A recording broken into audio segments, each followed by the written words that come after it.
The Last Ascent from Uncanny Tales.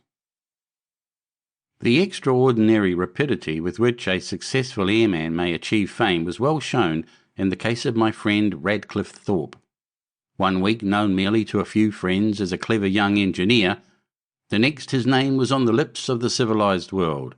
His first success was followed by a series of remarkable feats, of which his flight above the Atlantic, his race with the torpedo boat destroyers across the North Sea, and his sensational display during the military manoeuvres on Salisbury Plain impressed his name and personality firmly upon the fickle minds of the public, and explains the tremendous excitement caused by his inexplicable disappearance during the great aviation meeting at Attercliffe near London towards the end of the summer.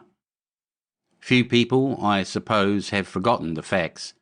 For some time previously he had been devoting himself more especially to ascending to as great a height as possible.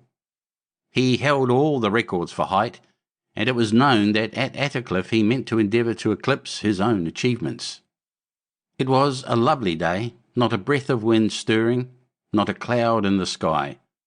We saw him start, we saw him fly up and up in great sweeping spirals. We saw him climb higher and even higher into the azure space.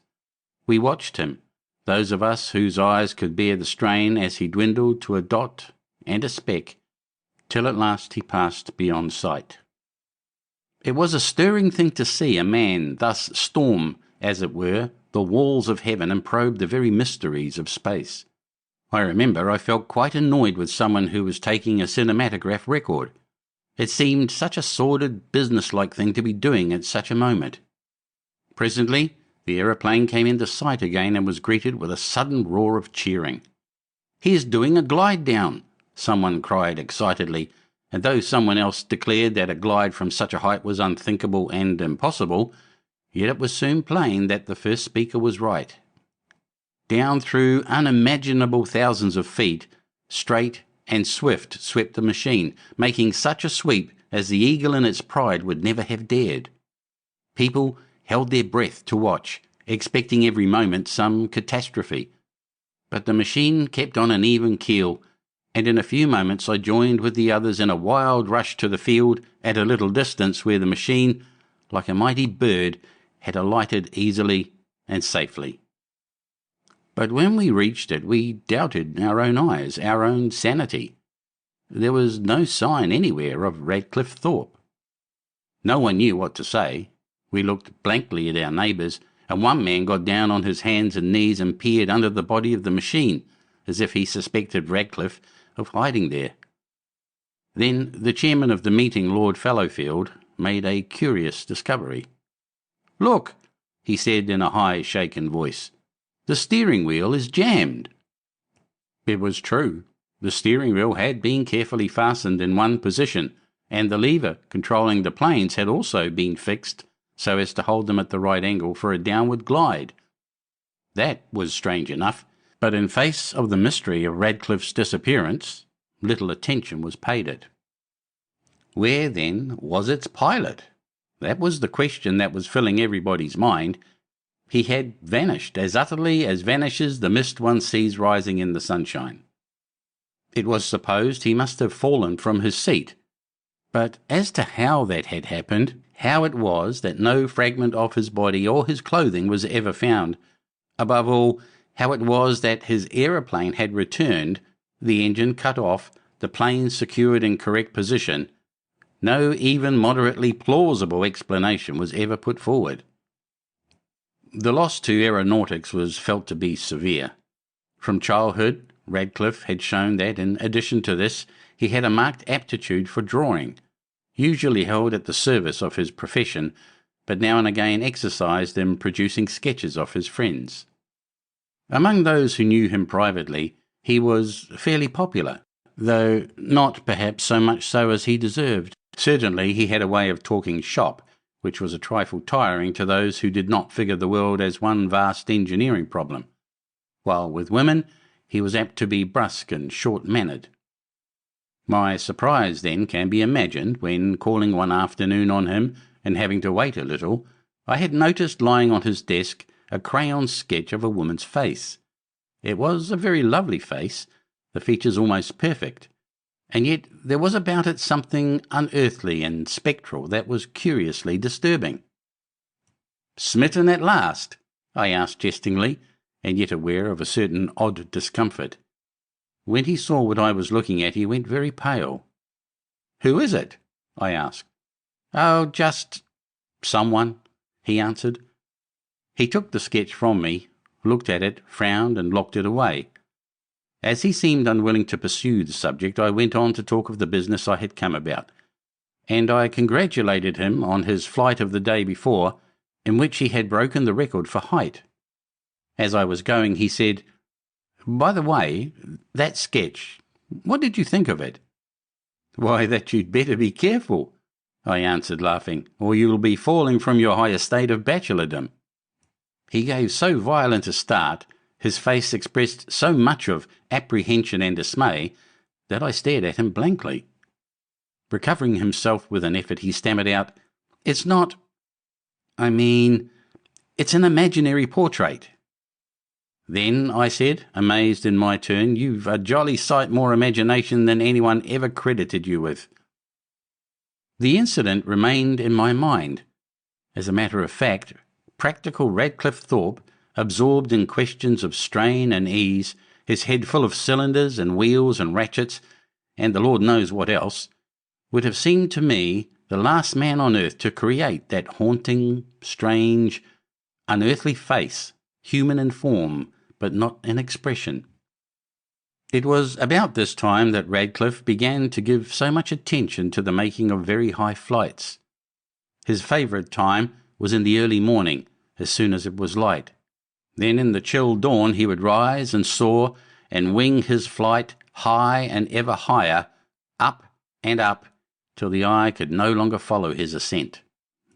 I remember he made one of these strange solitary flights when I was spending the weekend with him at his cottage near the Attercliffe Aviation Grounds. I had come down from town somewhat late the night before, and I remember that just before we went to bed we went out for a few minutes to enjoy the beauty of a perfect night. The moon was shining in a clear sky. Not a sound or a breath disturbed the sublime quietude. In the south one wondrous star gleamed low on the horizon. Neither of us spoke. It was enough to drink in the beauty of such rare perfection, and I noticed how Radcliffe kept his eyes fixed upwards on the dark blue vault of space. "Are you longing to be up there?" I asked him jestingly.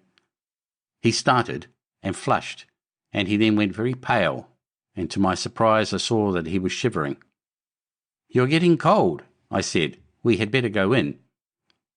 He nodded without answering, and as we turned to go in, I heard quite plainly and distinctly a low, strange laugh, a laugh full of a honeyed sweetness that yet thrilled me with great fear. "What's that?" I said, stopping short. "What?" Radcliffe asked. "Someone laughed," I said, and I stared all round and then upwards. "I thought it came from up there," I said in a bewildered way, pointing upwards. He gave me an odd look, and without answering went into the cottage. He had said nothing of having planned any flight for the next morning, but in the early morning, the chill and grey dawn, I was roused by the drumming of his engine. At once I jumped out of bed and ran to the window. The machine was raising itself lightly and easily from the ground. I watched him wing his godlike way up through the still, soft air till he was lost from view. Then, after a time, I saw him emerge again from those immensities of space. He came down in one long, majestic sweep and alighted in a field a little way from the house, leaving the aeroplane for his mechanics to fetch up presently. "Hello," I greeted him. "Why didn't you tell me you were going up?" As I spoke, I heard plainly and distinctly, as plainly as ever I heard anything in my life, that low, strange laugh that I had heard before, so silvery sweet and yet somehow so horrible. "What's that?" I said, stopping short and staring blankly upwards. For, absurd though it seems, that weird sound seemed to come floating down from an infinite height above us.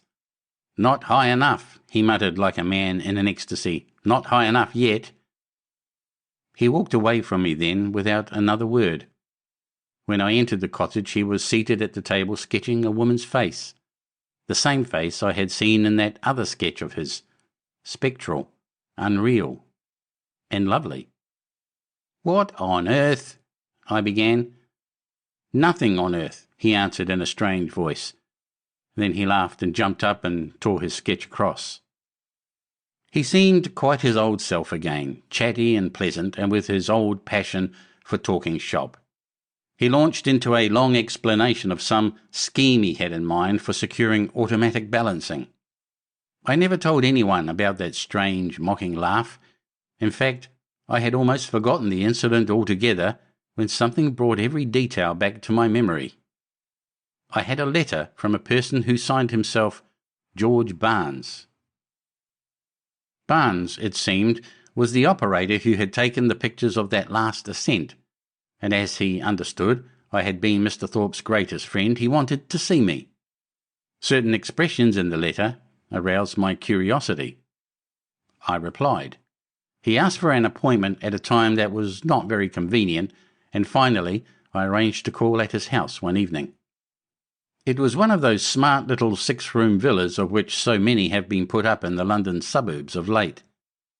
Barnes was buying it on the instalment system, and I quite won his heart by complimenting him on it. But for that, I doubt if anything would have come of my visit, for he was plainly nervous and ill at ease and very repentant of ever having said anything. But after my compliment to the house, we got on better. "It's on my mind," he said. "I shan't be easy till someone else knows." We were in the front room where a good fire was burning. In my honour, I guessed, for the apartment had not the air of being much used. On the table were some photographs. Barnes showed them me. They were enlargements from those he had taken of poor Radcliffe's last ascent. "They've been shown all over the world," he said. "Millions of people have seen them." "Well?" I said. "But there's one no one has seen. No one except me." He produced another print and gave it to me. I glanced at it. It seemed much like the others, having been apparently one of the last of the series, taken when the aeroplane was at a great height. The only thing in which it differed from the others was that it seemed a trifle blurred. "A poor one," I said. "It's misty." "Look at the mist," he said. I did so. Slowly, very slowly, I began to see that that misty appearance had a shape, a form. Even as I looked, I saw the features of a human countenance, and yet not human either. So spectral was it, so unreal and strange. I felt the blood run cold in my veins and the hair bristle on the scalp of my head, for I recognized beyond all doubt that this face on the photograph was the same as that Radcliffe had sketched. The resemblance was absolute. No one who had seen the one could mistake the other. "You see it?" Barnes muttered, and his face was almost as pale as mine. "There's a woman," I stammered. "A woman floating in the air by his side. Her arms are held out to him." "Yes," Barnes said. "Who was she?" The print slipped from my hands and fluttered to the ground. Barnes picked it up and put it in the fire. Was it fancy, or as it flared up and burned and was consumed, did I really hear a faint laugh floating downwards from the upper air? "I destroyed the negative," Barnes said, "and I told my boss something had gone wrong with it. No one else has seen that photograph but you and me, and now no one ever will." End of The Last Ascent.